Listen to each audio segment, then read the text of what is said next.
Halo semuanya, sebelumnya perkenalkan nama saya Napulia dari jurusan Teknik Industri 2020 Universitas Pelita Harapan. Sekarang saya akan mempresentasikan materi manajemen perusahaan industri yang berjudul struktur organisasi. Sebelum kita masuk ke penjelasannya, kita masuk ke pengertian struktur organisasi. Apa itu struktur organisasi? Struktur organisasi adalah sebuah susunan pekerjaan di suatu organisasi yang bersifat formal. Nah, biasanya itu bisa ditampilkan dalam bentuk chart. Nah, tujuan dari struktur organisasi ini adalah untuk menunjukkan bagaimana pekerjaan di suatu organisasi itu dibagi, dikelompokkan, dan juga dikoordinasikan. Nah, ini merupakan salah satu contoh struktur organisasi perusahaan. Perusahaan yang saya ambil adalah PT Coca-Cola Amatil Indonesia. Nah, jadi kalau kita lihat dari struktur organisasi ini, di posisi teratas itu merupakan posisi managing manager. Nah, posisi ini diletakkan di atas dikarenakan dapat dilihat dari pekerjaan-pekerjaan yang harus dihandle oleh managing manager. Nah, apa sih pekerjaan managing manager itu? Jadi yang pertama ada, kalau untuk di PT Coca-Cola Amatil ini adalah bertanggung jawab kepada para pemegang saham. Yang kedua itu memiliki wewenang untuk menentukan sasaran usaha yang ingin dicapai perusahaan.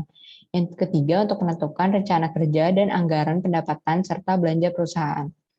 Yang keempat, memimpin dan mengkoordinir pekerjaan bagian yang ada di bawah posisi tersebut, dan posisi ini juga lah yang menentukan struktur organisasi perusahaan dan juga job description-nya masing-masing.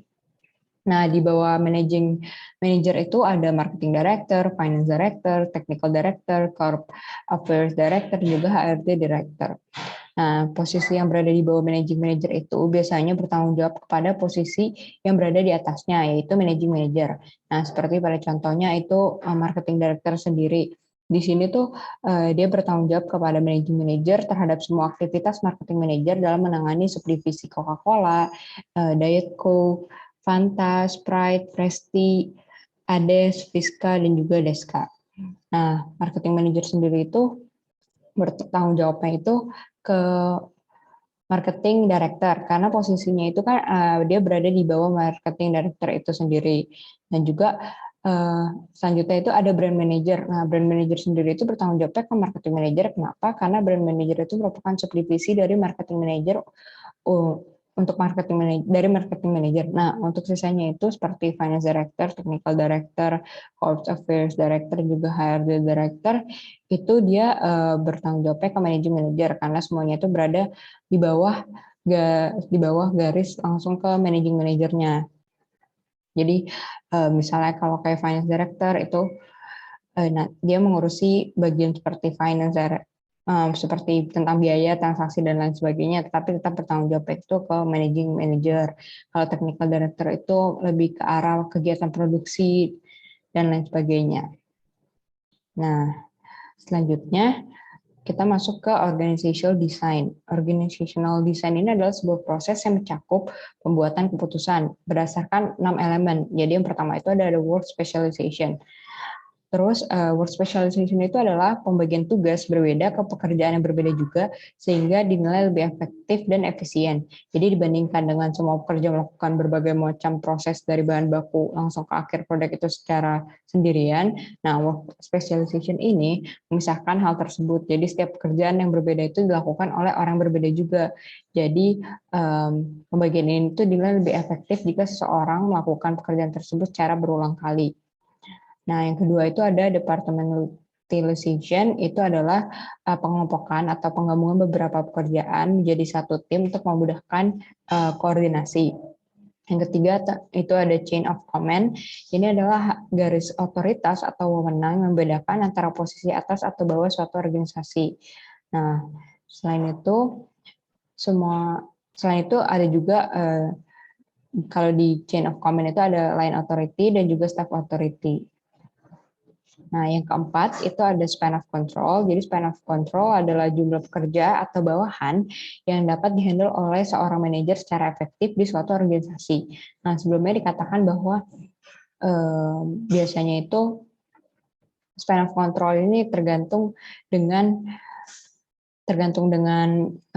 suatu organisasi atau masing-masing organisasi, karena pada zaman dahulu itu dikatakan bahwa seorang manajer itu tidak boleh mensupervisi lebih dari 5 atau 6 bawahan.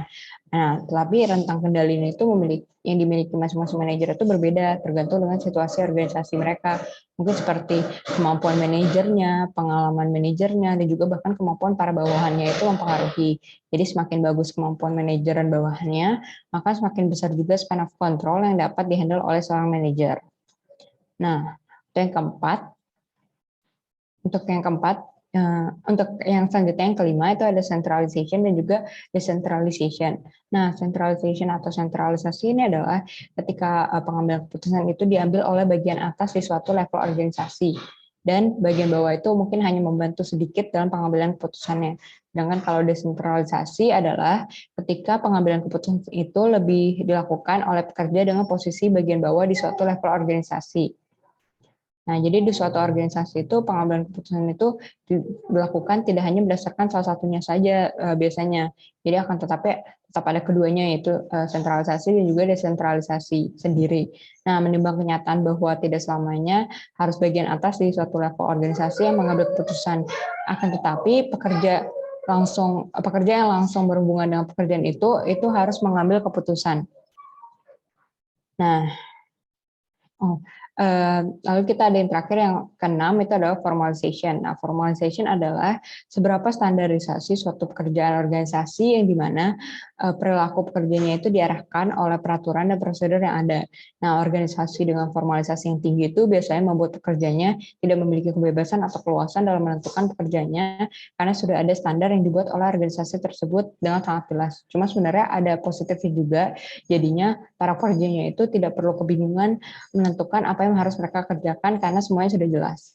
Nah, berbanding terbalik dengan organisasi dengan formalisasi yang rendah. Jadi biasanya itu para pekerja lebih memiliki kebebasan atau keluasan karena pekerjaan mereka itu tidak ditetapkan secara jelas, yang dapat membuat kebingungan biasanya bagi para pekerjanya karena ketidakjelasan tersebut. Akan tetapi kalau untuk positifnya itu mereka mendapatkan keluasan atau kebebasan sehingga mereka bisa lebih fleksibel dalam menentukannya. Nah, untuk pembahasan di keenam elemen ini, saya mengambil PT CIU Insurance, atau ini tuh adalah Central International Underwriters Insurance. Ini adalah perusahaan asuransi, dan ini merupakan struktur organisasinya. Ada dewan komisaris, di bawahnya ada direktur utama, dan juga di bawahnya lagi ada direktur marketing and services, direktur commercial business, keuangan, dan juga accounting dan pajak. Nah, yang pertama itu kita masuk ke elemen yang pertama, itu ada work specialization. Nah, di work specialization ini PT CIU Insurance ini itu dia membaginya itu berdasarkan di bidangnya masing-masing. Jadi seperti terbagi menjadi 4, yaitu ada Marketing and Service Director, Director Commercial Business, Finance and HRD Director, terus ada Compliance, Accounting and Tax Director. Jadi kalau untuk yang pertama itu dia lebih fokus ke dalam penjualan produk dan servisnya. Jadi kalau lebih ke marketingnya dan juga service. Nah, kalau yang kedua itu dia lebih fokus ke dalam penjualan produk aviation, retail, risk transfer insurance, dan juga ke bidang tekniknya. Nah, kalau yang ketiga itu dia lebih ke fokus ke bagian keuangan dan juga HR-nya. Nah, kalau HR dan juga GA-nya. Nah, kalau keempat itu dia lebih fokus ke accounting dan juga ke IT perusahaan tersebut. Nah, kalau untuk elemen yang kedua itu departmentalization, itu kan tadi pengelompokan atau penggabungan beberapa pekerjaan menjadi satu tim. Nah, untuk di PT CIU Insurance ini, dia itu membaginya menjadi 4 tim besar. Jadi yang pertama ada Marketing and Service Director, lalu yang kedua Director Commercial Business, keempat Finance and HRD Director, dan juga Compliance, Accounting, dan Tax Director. Nah, untuk mungkin dapat dilihat dari struktur organisasi ini, kalau untuk marketing director dan services itu di bawahnya masih ada beberapa gabungan tim seperti mungkin direktur bidang marketing GHS 1, 2, terus deputy director bidang service, dan juga ada tech admin yang terdiri lagi mungkin dari masing-masing tim leadernya, IT system, claim analysis, product development, UWGWF, dan juga risk transfer range-nya. Nah, kalau untuk yang kedua, yang Director Commercial Business, itu juga merupakan gabungan dari Direktur Bidang Marketing Aviation, Production Retail, terus dulunya juga ada Deputy Director-nya, lalu ada Marketing Retail Management Manager juga. Nah, lalu ini juga merupakan gabungan dari Direktur Bidang bagian teknik, serta Deputy dan juga adminnya. Yang ketiga itu ada Direktur Keuangannya, itu juga merupakan gabungan dari Direktur bidang direktur bidangnya dan juga dia ada dari HRD-nya dan juga GA manajernya. Nah, kalau yang terakhir itu ada compliance account and tax directornya, itu juga itu merupakan gabungan dari tim accounting dan juga IT manager. Nah, untuk yang selanjutnya, untuk elemen yang chain of command, jadi semua posisi di bawah direktur itu langsung memberikan pertanggungjawaban kepada direktur terkait yang di atasnya. Jadi, semua itu, tapi tentunya kemudian juga dikomunikasikan kepada presiden direkturnya dan juga board of commissioner-nya. Jadi, semua yang berada di atas urutannya itu otomatis merupakan posisi yang harus kita atau para pekerja tersebut, para pekerja di bawahnya, posisi di bawahnya itu untuk melaporkan tanggung jawabnya.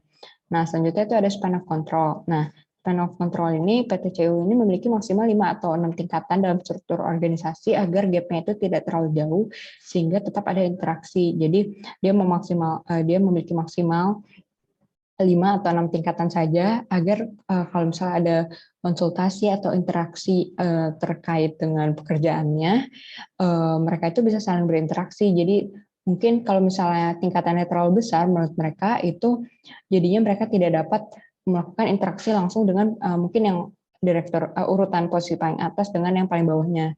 Nah, jadi mereka memaksimalkan itu 5 sampai 6 tingkatan saja agar gap tidak terlalu jauh. Nah, untuk centralization dan decentralization-nya, PTCU ini memiliki sentralisasi dan juga desentralisasi. Mengapa? Nah, karena mereka itu dalam pengambilan keputusan, yang pertama itu ada sentralisasi. Mereka itu mungkin untuk beberapa keputusan penting, keputusan besar itu biasanya level tinggi, posisi dengan level tinggi di suatu organisasi yang mengambil keputusannya. Nah, tetapi mereka juga menyediakan kesempatan bagi level bawah, diberikan kesempatan itu untuk mengambil keputusan untuk beberapa kasus yang mungkin berhubungan langsung dengan mereka, jadi termasuk desentralisasi. Nah, akan tetapi jika pengambilan keputusan ini tentunya harus dikonsultasikan dulu kepada atasan mereka, atau bahkan jika mereka mau melakukan konsultasi langsung ke presiden direktur sendiri itu sangat diperbolehkan. Nah, kalau untuk yang terakhir itu yang formalization, PTCU sendiri itu menerapkan beberapa kebijakan peraturan, prosedur untuk beberapa tugas dan jabatan.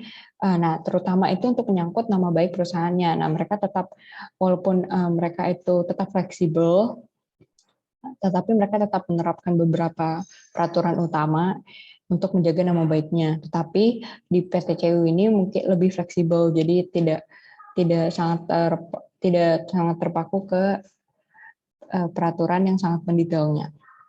Nah, selanjutnya kita masuk ke mechanistic dan organic organization. Jadi, mechanistic organization itu adalah suatu organisasi yang mengikuti ke-6 elemen dari yang sebelumnya sudah dijelaskan dari struktur organisasi. Nah, dia itu biasanya memiliki ciri-cirinya itu high degree of work specialization. Jadi work specialization itu biasa sangat mendetail dan juga biasanya sudah terpaku pada itu. Kalau yang kedua itu departmentalization-nya rigid, jadi itu dia memiliki pembagian per departemen yang sudah terpaku juga, dan juga selanjutnya itu ada clear chain of command, jadi garis komandonya itu sangat jelas untuk melapor pada siapa dan lain sebagainya. Lalu yang terakhir itu ada yang selanjutnya ada narrow span of control, jadi span of controlnya itu kecil, jadi mungkin biasanya satu manajer itu hanya dapat manage beberapa orang saja. Nah, selanjutnya itu biasanya juga jarak dari posisi atas dan jarak dari posisi atas di dalam struktur organisasi dan juga jarak struktur posisi di bawahnya itu biasanya semakin membesar. Nah, di sini itu biasanya adanya centralization atau sentralisasi karena biasanya bagian bawah itu tidak diberikan kesempatan untuk memberikan mengambil keputusan. Biasanya jadi itu di posisi atas saja. Nah, yang terakhir itu ada high formalization. Jadi formalisasi yang tinggi ini itu biasanya posisi atasnya itu kan menambah peraturan dan regulasi karena jarak yang semakin besar.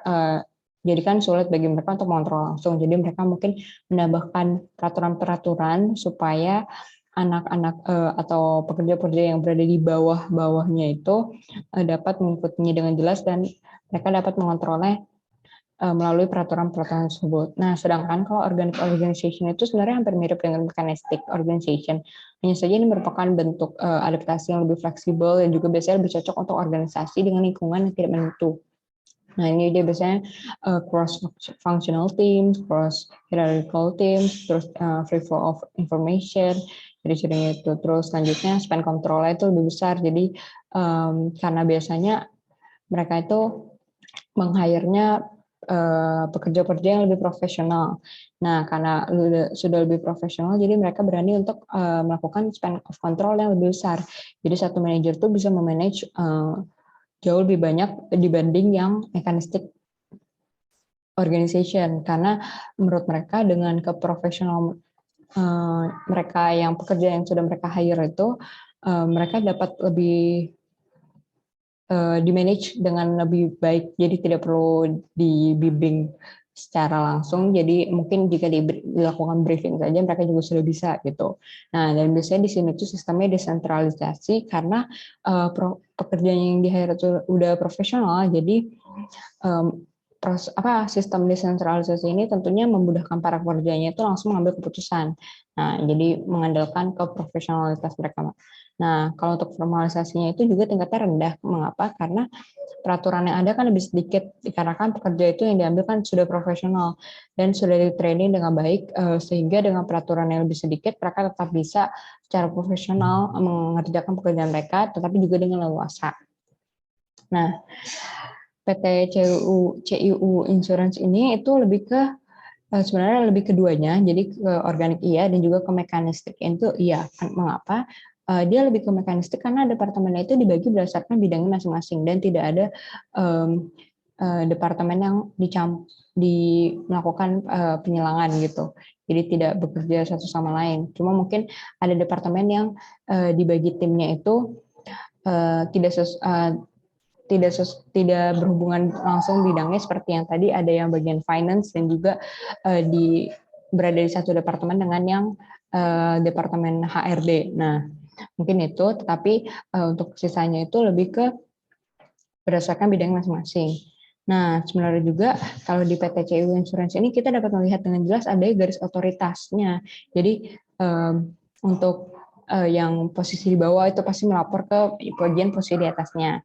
Nah, walaupun itu kedua itu mungkin lebih ke mekanistik, tetapi PT CIU Insurance ini mungkin lebih ke organization-nya juga dilihat dari faktor lainnya seperti yang pertama itu span of control-nya. Nah, span of control itu lebih besar karena kan dengan total 4 departemen utama ini terdapat gabungan tim lagi, jadi jumlahnya lebih besar dan lebih luas lagi. Nah, jadi satu manajer itu mungkin bisa memanage lebih banyak lagi. Nah, kalau yang kedua itu jarak antar posisi atas dan bawahnya itu diberi maksimal, yaitu kan tadi 5-6 tingkatan saja, agar tidak terlalu jauh sehingga interaksinya masih tidak sulit. Nah, yang menunjukkan itu PT CIU ini tidak mau melepas kendali begitu saja, melainkan masih mau berkomunikasi dengan bawahannya. Jadi dapat dikatakan bahwa jarak antar posisi atas dan level bawah dari struktur organisasi itu tidak terlalu jauh. Nah, untuk formalization-nya itu tergolong rendah. Mengapa? Karena walaupun diberikan beberapa peraturan, akan tapi sisanya itu lebih fleksibel. Jadi PT CIU Insurance ini mengandalkan kemampuan pengambilan keputusan pekerjanya juga berdasarkan apa yang mungkin yang masalah-masalah yang mereka langsung hadapi gitu. Jadi mereka ingin mengandalkan profesionalitas mereka juga dalam pengambilan keputusan ini. Nah, tetapi tentunya mereka juga sudah menyebutkan sebelumnya bahwa mereka tetap mungkin diperbolehkan, mungkin dianjurkan juga untuk dikonsultasikan kepada atasannya.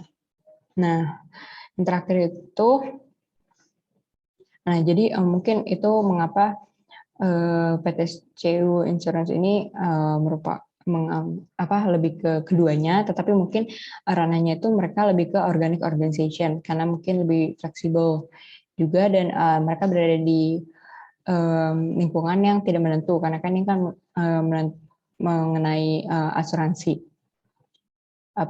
perusahaan asuransi. Nah, selanjutnya itu ada empat struktur organisasi. Jadi yang pertama itu ada tim struktur. Tim struktur itu merupakan sebuah struktur di suatu organisasi terdiri dari kelompok, grup atau tim. Yang kedua itu ada matrix project structure. Nah, ini merupakan struktur yang menempatkan spesialis-spesialis dari area fungsional berbeda itu untuk bekerja di project-project yang ada sampai project itu selesai. Nah, project ini tuh sifatnya temporary. Jadi contohnya itu mungkin saya mengambil contoh Starbucks. Jadi Starbucks di Jepang itu saat merayakan Starbucks Anniversary ke Jepang yang ke-25, jadi mereka itu berkolaborasi dengan 47 prefecture atau mungkin wilayah di Jepang dengan menggunakan bahan khas yang terdapat di ke-47 wilayah tersebut. Jadi mereka menciptakan 47 minuman khas Jepang dengan ke-47 Jimoto baristanya. Jadi mereka itu misalnya itu di minuman pertama itu namanya Hokkaido. Nah, maka yang diambil itu merupakan dari wilayah Hokkaido, yaitu mungkin khasnya itu jagung tobiki. Nah, di wilayah tersebut itu jagung tobiki ini akan dijadikan bahan dasar utama untuk pembuatan minuman kolaborasi tersebut. Nah, itu berlaku ke 46 minuman sisanya yang mengandalkan ciri khas dari wilayah masing-masing, dan mereka juga berkolaborasi dengan partner lokal di wilayah tersebut untuk pengambilan bahannya dan juga mungkin bagaimana cara mengolahnya dengan baik. Nah, sedangkan itu termasuk ke matrix project structure yang karena proyek ini kan sifatnya sementara, hanya pada ulang tahun Starbucks yang ke-25, dan pastinya mereka bekerja sama dengan lokal partner. Jadi di matrix project structure itu pasti mereka terdapat tim Starbucks yang biasanya memang mungkin mengurusi di bidang ini, dan juga berkolaborasi dengan bidang selanjutnya, yaitu partner-partner lokal di ke-47 wilayah ini. Sedangkan kalau untuk tim structure Starbucks sendiri itu merupakan struktur tim mereka atau struktur organisasi mereka sendiri itu tanpa lokal partner ini, yang biasanya itu menciptakan minuman-minuman selain 47 minuman khas ini, mungkin yang biasa-biasa saja berdasarkan wilayah masing-masing. Nah, selanjutnya itu ada virtual organization dan juga network organization. Nah, virtual organization adalah sebuah organisasi yang terdiri atas pekerja full time yang dibilang sedikit dan juga sedikit, akan tetapi tetap memiliki spesialis dari luar yang dipekerjakan secara temporary saat dibutuhkan di suatu proyek. Biasanya itu dilakukan secara virtual atau online, jadi tetap dapat memiliki koneksi yang luas. Dapat di beberapa organisasi juga menyebutnya mungkin sebagai internship atau program magang karena sifatnya itu temporary. Nah, kalau untuk network organization itu organisasi yang bekerja sama itu dengan organisasi lain untuk memenuhi kebutuhan organisasi mereka. Nah, saya mengambil contoh ini di sini itu adalah perusahaan Twitter. Jadi perusahaan Twitter itu mereka kan memiliki sangat banyak proyek. Nah, mungkin ada proyek-proyek tertentu di mana mereka itu membutuhkan orang yang dapat bekerja secara remote atau secara mungkin sekarang kita menyebutnya WFH atau work from home ini. Nah, Twitter itu menyediakan opsi tersebut untuk bagi para pekerja itu melakukan pekerjaannya dari rumah, sehingga mereka itu karena mereka juga ingin membangun koneksi global yang lebih luas lagi, jadi Twitter pun membuka lowongan pekerjaan untuk mungkin proyek-proyek khasnya itu, beberapa proyek tertentu juga, dan juga mungkin ada proyek tetapnya mengenai agar dapat bekerja dari rumah mereka masing-masing. Jadi Twitter menyediakan opsi tersebut supaya selain mereka ingin pekerjaannya itu lebih fleksibel, tapi juga tetap dapat membantu perusahaan mereka dalam melakukan pekerjaannya atau mencapai tujuan dari perusahaan Twitter tersebut. Nah, jadi makanya itu dinamakan juga virtual karena kan mereka bekerja dari rumah masing-masing dan mereka hanya mengandalkan komunikasi secara online untuk melakukan pekerjaannya. Nah, mungkin biasanya setelah suatu proyek tertentu itu selesai, maka spesialis tersebut pun tidak bekerja lagi di perusahaan Twitter ini. Nah, selanjutnya kalau untuk network organization itu, jadi mungkin contohnya itu Twitter itu bekerja sama dengan Google dan Yahoo. Jadi untuk sebenarnya Twitter sendiri mungkin memiliki untuk kolom search-nya itu Twitter memiliki database sendiri. Akan tetapi untuk memperluas jaringannya lagi itu, jadi Twitter akhirnya mengambil keputusan untuk melakukan kerjasama dengan Google dan Yahoo. Jadi mereka dapat memperluas jaringan Twitter sendiri. Nah, ini merupakan referensi yang saya gunakan untuk proses pembuatan presentasi ini. Sekian dari saya, terima kasih.